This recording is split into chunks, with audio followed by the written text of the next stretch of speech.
The Trudeau Liberals have brought in new legislation to help businesses during the COVID-19 pandemic, but business groups say it's not enough. To talk about this in more detail is political reporter Brian Lilley joining me once again from Toronto. Brian, the Conservatives have been asking the Liberals for more flexibility in the federal wage subsidy and even commercial rent relief programs. The commercial rent relief program was much heralded back in the spring when it came in, but there was supposed to be, I think, more than $1 billion set aside, and it came and went, and very few people took up on it. Not because businesses didn't try and say, hey, look, I'd like to be part of this rent relief subsidy, but because of the way it was structured and the fact that landlords had to sign up for it, well, most of them just didn't. And so the money sat there, it didn't get used. The Liberals acknowledged that it was a problem. They decided to restructure it, but there are still questions about whether it's being done in the right way. Meanwhile, with the wage subsidy, if you remember, when it was first brought in, it was 10%.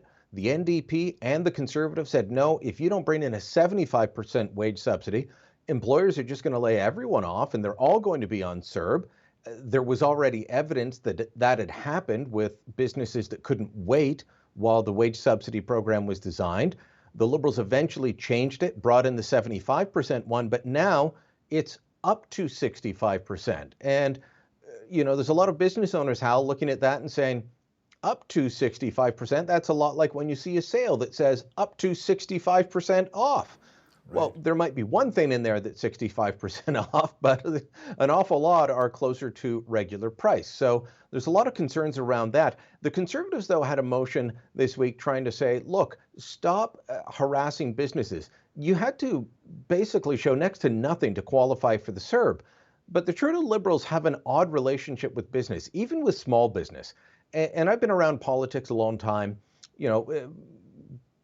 Political parties will fight over big business and try and use big business to beat each other up. Oh, you're more in the pocket of Bay Street. No, you are. But they're all on the side of small businesses. And yet the Trudeau Liberals have described small business owners as tax cheats. They have come up with all kinds of ways to punish them. And then when it came to the different programs, they required audits and 2 years worth of corporate minutes and show us your books and a lot of things that made it incredibly cumbersome. And so the Conservatives are trying to say, look, back off, start trusting people in the middle of this pandemic instead of punishing them when they're already dealing with enough. Brian, a new poll says around 54% of Canadians think that COVID-19 shutdowns are based on real, actual medical evidence. But when it comes to Alberta, only 42% feel the same way. I guess many skeptics believe governments are using the pandemic to perhaps push their political agendas. Well, it's a combination of things. So this is a poll from Maru Blue, one of the big polling firms in Canada now that's developed over the last few years. And they gave people taking the poll three options. Do you think it's real medical evidence? I want to quote them accurately. Real medical evidence, best guess, or is it political considerations? And as you said, 54% across the country said real medical evidence. That's not good if only slightly more than half across the entire country think real medical evidence is driving this. Albertans were the most skeptical, as you said, at 42%. In Atlantic Canada, it was about 68% said real medical evidence.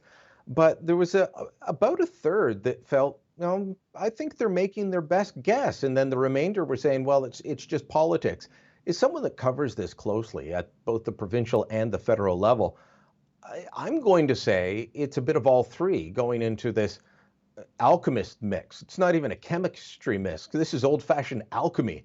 And they're taking the best evidence they have, and they are taking political considerations, and they're trying to make their best guess because there's still a lot of this that we don't know. I mean, we just saw this week Dr. Tam say all those single layer or double layer masks that you've been wearing aren't good enough. You need to wear a triple layer one with a filter in the middle. That's a big change so many months into the pandemic. Absolutely. There's been a lot of chatter on social media recently about internment camps being built for COVID-19.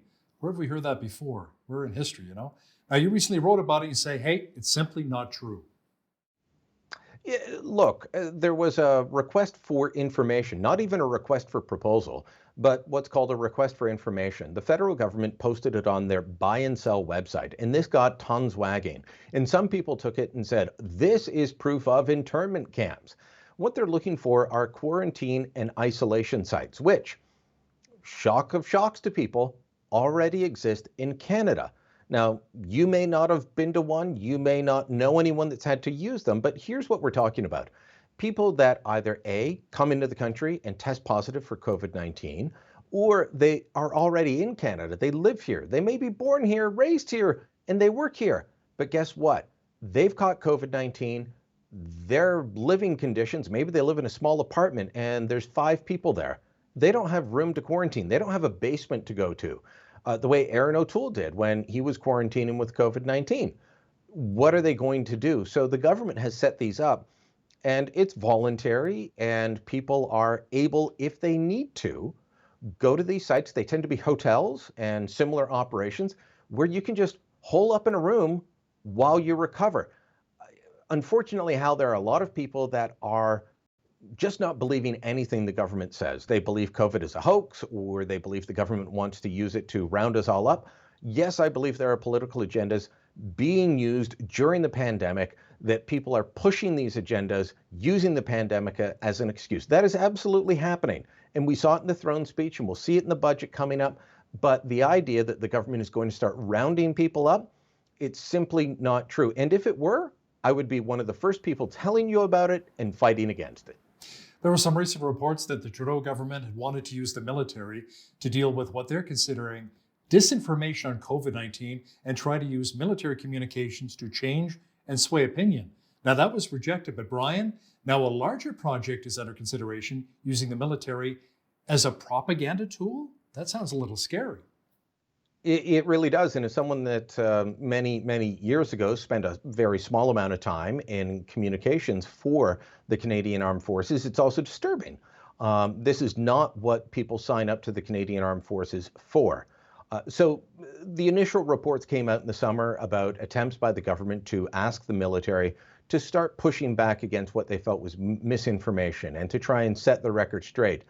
And the military looked at what the government wanted them to do and didn't feel comfortable. Now there appears to be a plan, and let me just read off the name here. It is the Defense Strategic Communication Group that the government wants to use to advance national interest by using defense activities to influence the attitudes, beliefs, and behaviors of audiences. This is from an October 2020 document that has been uncovered by the media. So that has to be stopped. You cannot be having the Canadian Armed Forces using communications techniques to try and sway public opinion in favor of the government of the day. That is not and never has been the job of the military in a free and open democracy. You know, if you want to talk about how they've behaved in dictatorships or in less than favorable countries, sure, they've done that. That is not what we do in Canada. That is not what we do in democracies. This has to end. It kind of sounds like maybe a little bit of an ethics violation. Where have we heard that before? The House of Commons Ethics Committee, Brian, is making a third attempt of investigating the We Charity scandal. The committee began debating a motion from NDP MP Charlie Angus to study possible conflicts of interest. Tell me more about that. So this goes back to the committee hearings that we saw in the summer. And if you remember, one of the big questions was about the fees paid to different Trudeau family members. You know, almost $500,000 just to Margaret Trudeau, the Prime Minister's mother, in terms of speaking and appearance fees, flight costs, hotel costs, food, gifts, and everything else. Then money for his brother, a little, just not a lot of money, but a bit of money for his wife. It was mostly covering her costs as she was being a brand ambassador for them.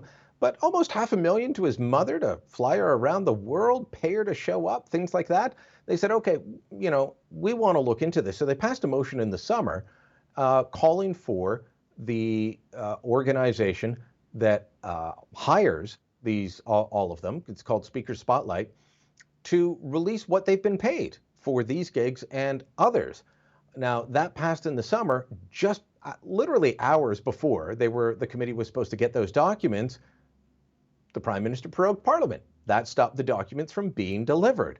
So they tried again. Weeks of filibustering ended when the Bloc Québécois suddenly swapped out MPs moments before a vote, and then the Bloc voted with the Liberals to say no. And they said, oh, sorry, it was a mistake.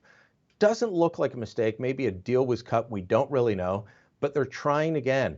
And by the way, that second motion, the Liberals said, we don't want you looking into the Prime Minister's mother, even though that, in my view, is the ethics violation. They said, okay, well, we'll take that out. The Liberals still didn't like it. So expect more filibusters, expect more parliamentary games on the Hill. Brian, Prime Minister Justin Trudeau was pressed repeatedly on the issue of freedom of expression in relation to the Muhammad caricatures. Now, you say Trudeau's defense of free speech doesn't really go far enough.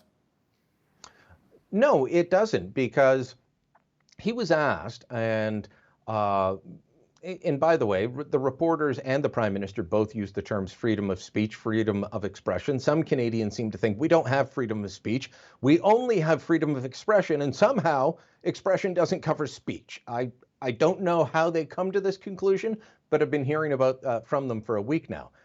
The Prime Minister said that there are limits on free speech, and he's correct. And he gave the example of you can't yell fire in a crowded theater.